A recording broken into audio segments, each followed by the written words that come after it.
Né en Algérie en 1952, Ahmed Kalwaz a longtemps vécu en Isère. Peu après sa naissance, son père quitte l'Algérie pour s'installer sur le plateau mathésin où il fait rapidement venir sa famille. Ce parcours familial a inspiré une partie de son œuvre. Avec un style intimiste, poétique et toujours ancré dans le réel, Ahmed Kalwaz aborde de grands thèmes de société tels que l'exclusion, l'immigration, la maltraitance et le sport. Ancien marathonien, Ahmed Kalwaz est un athlète de l'écriture. Il est aujourd'hui père d'une 50aine d'ouvrages adultes et jeunesse. Depuis ses premiers frimas, frêles souvenirs, le soleil a passé sa langue chaude dans ton cou, pris quelques secrets au passage, un parfum d'enfance, emporté ton cœur vers l'automne. Tu as vieilli et ton visage est un miroir pour moi. Fleur fragile, précieuse, tu es devenue au fil du temps ce sourire fatigué qui savait jadis calmer une angoisse, une faim inassouvie. La nuit venue, nous appelions pour 3 gouttes de lait, affamés ou perclus de peur, chacun à sa manière. Peur de l'abandon, de la place prise par un autre plus jeune que nous. Le soleil s'est posé tant de fois sur ton épaule, ainsi la vie va, la nôtre après la tienne.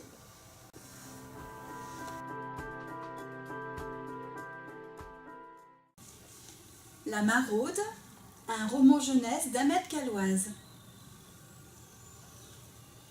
3 jours. Théo s'est donné 3 jours pour retrouver son père. Chômeur depuis trop longtemps, il a disparu un matin de la maison sans prévenir personne. Il vivrait désormais dans la rue à Grenoble.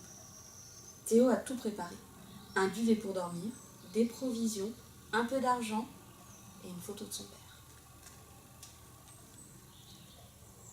Il y a encore à peine quelques semaines, je ne connaissais même pas ce nom, la Maraude. D'après ce qu'on m'a dit, ce sont 3 ou 4 personnes qui tournent la nuit à bord de leur véhicule pour venir en aide à ceux qui dorment dans la rue. Normalement, il y a un chauffeur, un infirmier et 1 ou 2 bénévoles qui assurent ce service. C'est en parlant au SDF du centre-ville que j'ai appris l'existence de la Maraude de la Croix-Rouge. Ce sont eux qui m'ont dit qu'elle venait le soir dans le quartier Saint-Ponant et que je pourrais peut-être y trouver mon père.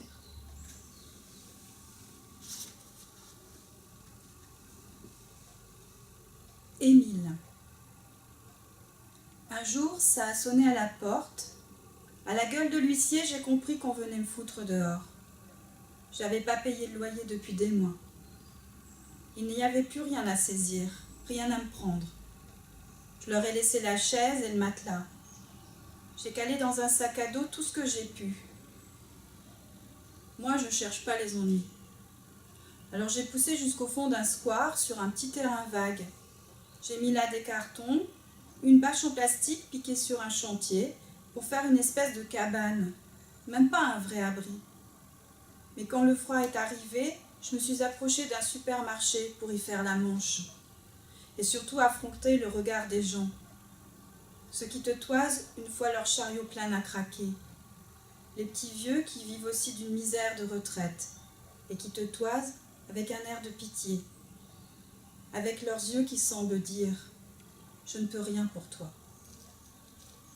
Au bout d'un moment, j'ai eu honte de moi, avec cette crasse et cette odeur, ma propre odeur qui me dégoûtait, ma barbe de plus en plus longue et mal entretenue.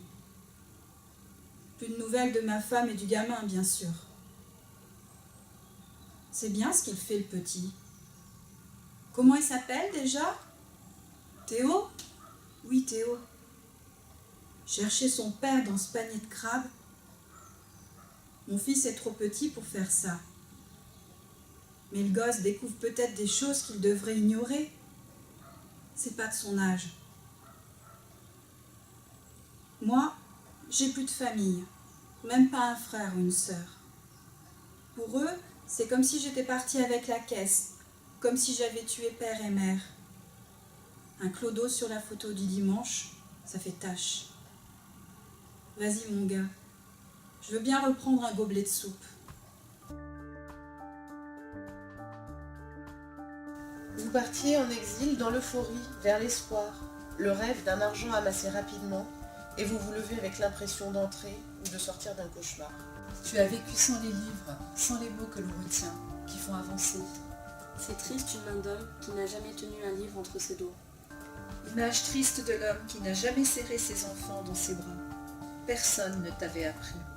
Ce sont comme des mots qui reviennent, ce langage des mains, celui que tu as pratiqué jusqu'à l'épuisement.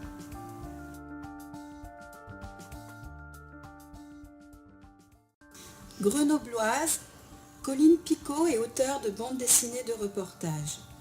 Elle raconte les histoires extraordinaires et banales de femmes et d'hommes ordinaires issus de l'immigration.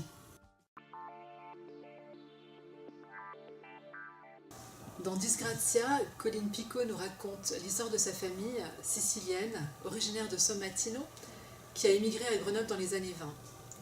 Un roman graphique passionnant, puisqu'à travers son histoire, elle nous raconte une histoire universelle, qui est celle des immigrés, qui à leur arrivée à Grenoble ont été humiliés, rejetés et cantonnés aux tâches les plus ingrates. Mémoire d'une famille, mais aussi mémoire d'une ville, Grenoble, puisqu'il est question des débuts d'industrialisation, à travers les luttes ouvrières de cette main-d'œuvre qui était surtout étrangère.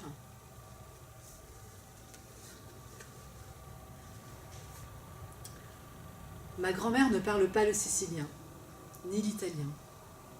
Elle le comprenait enfant, mais répondait en français. Et puis elle l'a oublié. Grazia a tellement souffert d'être mise à l'écart qu'elle a renié pendant très longtemps ses origines étrangères. Le renoncement à sa culture et à son identité est-il nécessaire pour se sentir chez soi en France, lorsque l'on vient d'ailleurs ?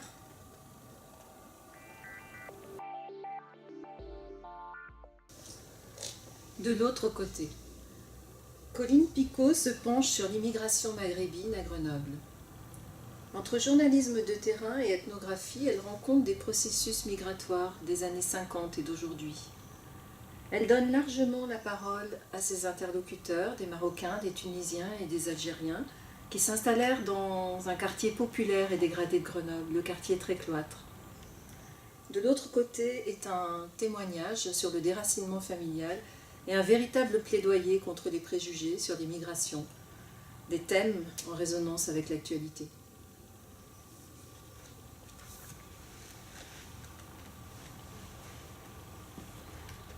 Sur quel pays danser ? J'ai jamais voté de ma vie, ni en France ni au Maroc. Je me dis que j'existe nulle part, alors je reste sans rien faire. Je vote pas, ça me dit rien. Mon mari votait au Maroc, mes enfants en France. Ils me disent toujours « Viens, on va voter !» Mais moi non, jamais, en 52 ans. Je me dis que c'est pas grave, la France elle m'oublie, c'est comme ça. Tu te sens oubliée par les Français ? Je sais pas, je me sens nulle part, je me sens étrangère partout. Je me cherche. Je pars au Maroc, je perds mes directions. En France, c'est pareil. Je vais rester où ? Moi, je suis née là-bas. J'ai grandi ici.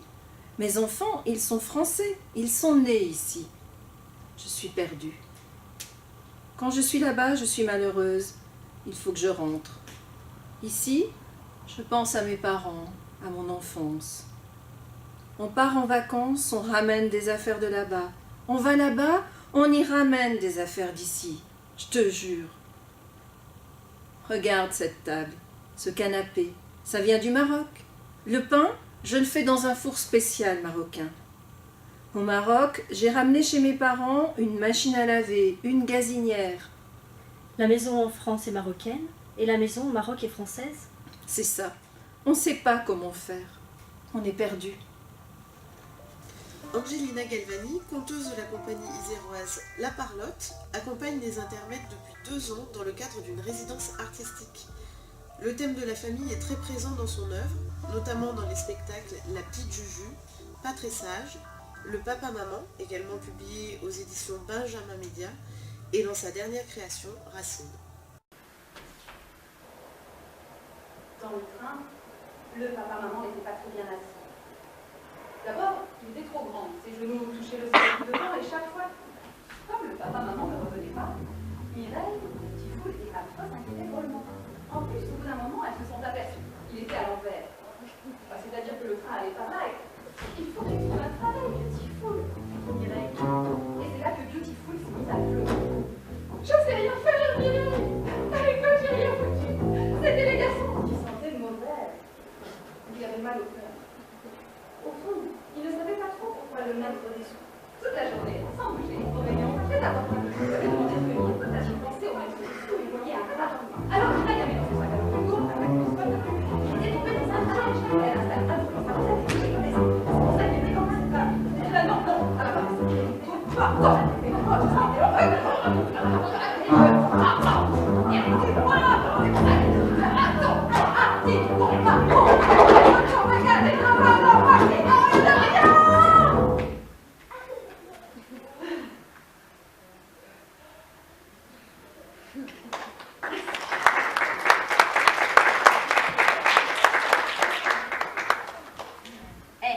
Salut toi.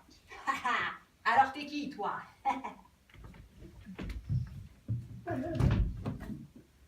Moi? Je suis le crocodile. Ouais. Et qu'est-ce que tu manges toi? Moi? Je suis le crocodile. Je ne me fais pas de bile. Je mange n'importe quoi. Des lézards et des chats, des moutons et des mouches. Mais ce que je préfère pour mon dessert, ce sont les crapauds à grande bouche. Et là, le crapaud à grande bouche a dit: ah bon? Mais ça c'est bizarre parce que moi j'en ai jamais vu par ici.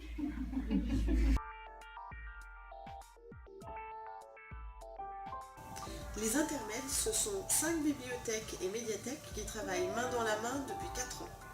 La médiathèque de Champs-sur-Drac, la médiathèque Yvette Viraud de Jarry, la bibliothèque municipale de Séchinienne, la bibliothèque municipale de Volnavez-le-Haut et la médiathèque Jules Vallès de Visil. Elles mutualisent leurs ressources, leurs compétences et leurs énergies pour proposer à tous une offre culturelle diversifiée.